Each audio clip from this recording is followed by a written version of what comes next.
Chapter 7 The Sand Flies. That night Charlie lost our 3 remaining hooks through no fault of his. A very high tide came flooding in until the water not only covered the mangrove roots and trunks, but crept up to the lower branches. That tide hissed in like a great river in flood, with its banks soon under water that swirled away among the trees. Apprehensively I gazed at the black mangrove tops that were the shore, for between us and them swept hurrying water. Out in the starlight was the hissing of big fish sweeping in over the reef and lashing the water as they chased frantic prey. Presently our boulder was only 6 inches above water, while a boulder that usually stood like a house farther out stream looked barely 7 feet above the swirling current. A tree washed from the distant mainland came swimming silently into the flooded lagoon. With a jarring threat, a branch scraped up over the boulder, and we had to push desperately against it or be pushed off. With all the wide ocean to sail on, grunted Charlie, as we strained against the quivering branches. This tree must come from a continent and cross a sea to scrape against 2 men on a rock by an island. Charlie had immediately pulled up his prized shark line as the submerged tree loomed up from the dark at our feet. I had hauled on the other lines, but it caught in the branches, and despite Charlie's frantic efforts, as the big tree slipped away into the darkness, it carried the hook with it. Charlie was upset. Those last few hooks had grown surprisingly precious to him. Growling at luck, he rebaited the shark line and threw it over.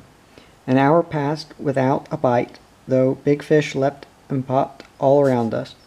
Charlie sprang up and, baiting his last line but one, threw it in. It was seized immediately as a swarm of sharks sped by. One big fellow swerved to the rock, and the splash as he sheered off lapped our feet. Charlie's line snapped, and he swore as he grabbed for the shark line. Not a bite, though. Foam spurted up as big fins hissed through the water all around us for 10 lively minutes. We gazed at silvered bodies trailing brilliant phosphorus as they sped past and around the rock. Beautiful glimpses of a fiercely virile life in a world not our own. How they would have torn a man to pieces if he had slipped in. But not a fish of any sort bit at the bait on Charlie's shark line. By and by the night quietened, as it always does, when the tide is at the full and no wind disturbs the waters. Charlie's big line pulled slowly out. I caught the excitement in his crouching figure as he stiffened quiet as a statue. The line lifted and straightened right out. Charlie, keeping a gentle pressure on it, let it slowly slide through his fingers. He was angling for the old man groper. He daren't tug lest the big fellow were merely nosing the bait.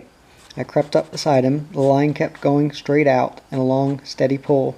Then Charlie tugged viciously. "He's on," he shouted as he jumped up. I grasped the line and we pulled. The line came in as if a sack of coal were at the end. Then it pulled down through the water at our feet. "He's going into the hole," called Charlie desperately, and pulled in the line hand over hand. But the brute remained stuck down there, around a corner of the rock, I suppose. We couldn't budge him. For 10 minutes we pulled the line at different angles, trying to get his jaw around. Then the line slackened to pull steadily again as the big fish swam out into the lagoon. "Play him," cried Charlie as he eased on the line. "He's too big to pull in. We'll have to drown him." The line went out to nearly its limit. Charlie, in alarm, began hanging on. I hung too, but the line just pulled out as if a draught horse was on it. Despite Charlie's efforts, as it dragged to the limit, the line finally took the strain where it was fastened to the rock. It stretched a moment thus, then parted and was gone. About the middle of the next night, I sat up sleepily, subconsciously wondering at the intense silence. The usual rumbling on the reef was not hushed to a whispering croon. The sea breeze had completely died away, leaving us in a motionless world. But there was a shrill, insistent buzzing, bringing a hot sense of burning face and arms. I sprang up among a swarm of sandflies. Shaking head and brushing hands were futile. As well try to brush away the sands of the sea. The insects filled nose and eyes and ears. Charlie was already bending over a fire, and the chocolate-colored wood he was using quickly filled the tent with a floating perfumed smoke. Almost immediately the sandflies vanished. Thank heaven for that, I breathed. It's lucky you found that wood. Where did you get it? It's driftwood from the mainland. I've used this stuff before. I noticed this piece lying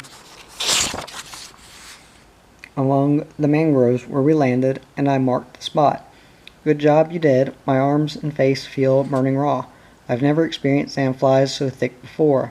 I have, but this is only a small island. They've got no room to spread out. They are hungry. What on earth brought the pest? They just come. I wish that catch would come, I said irritably. I wonder what is keeping the skipper. He is overdue, and the wind or was in our favor. Charlie didn't answer. All the remainder of that night we were forced to sit up tending the fire, half choking in the heavy smoke. At last the longed-for day light arrived. Thankfully I stepped out of the tent and jumped straight back, attacked by swarms of insects. Slapping at face and arms, I buried my head in the smoke. Then followed 3 weeks of sheer misery. Not the faintest breath of wind, the sea a vast plate of shining glass, the sun's rays reflected from the granite rocks in a shimmering, burning heat. Days and nights, a ceaseless, shrilling misery. We never had pipe or cigarette out of our mouths. I took to swathing face and arms against the sandflies, and then, like a living mummy, climbed the peak and gazed out to sea, in sweating misery for hours. The flies were not so bad up on the peak. A breath of air would come. Sometimes then it was joy to whip off the old the rags and stand bathing the face in coolness.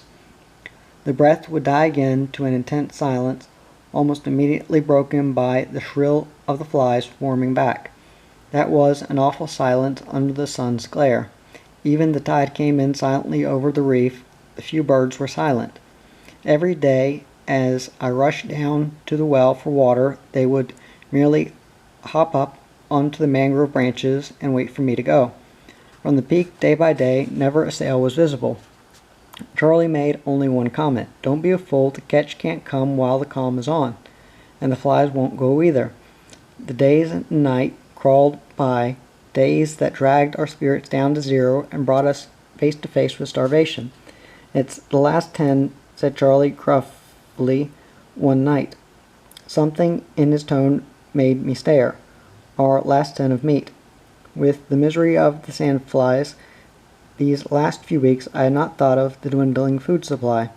Charlie reached for a tobacco tin, one of the large ones given us by the lighthouse crew. It was half empty. He emptied it onto a board, and with a knife carefully divided the little heap of precious weed.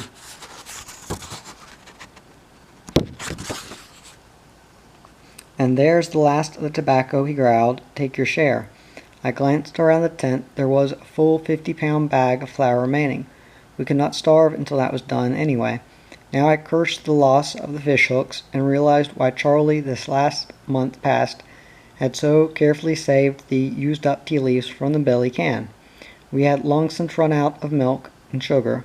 From now on it would be rough living. That brought a sudden thought. How would Charlie's insides work now that we had to live on flour alone? I stared glumly at the 2 little heaps of tobacco. If Dick and I had been alone on an island, we would never have divided tobacco.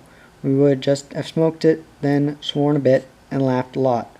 Outside the tent was the shrilling of the flies, baffled by the smoke from the chocolate-colored wood. We had something to be thankful for, Charlie recognizing that wood. We ate our meal in silence, had done so frequently lately.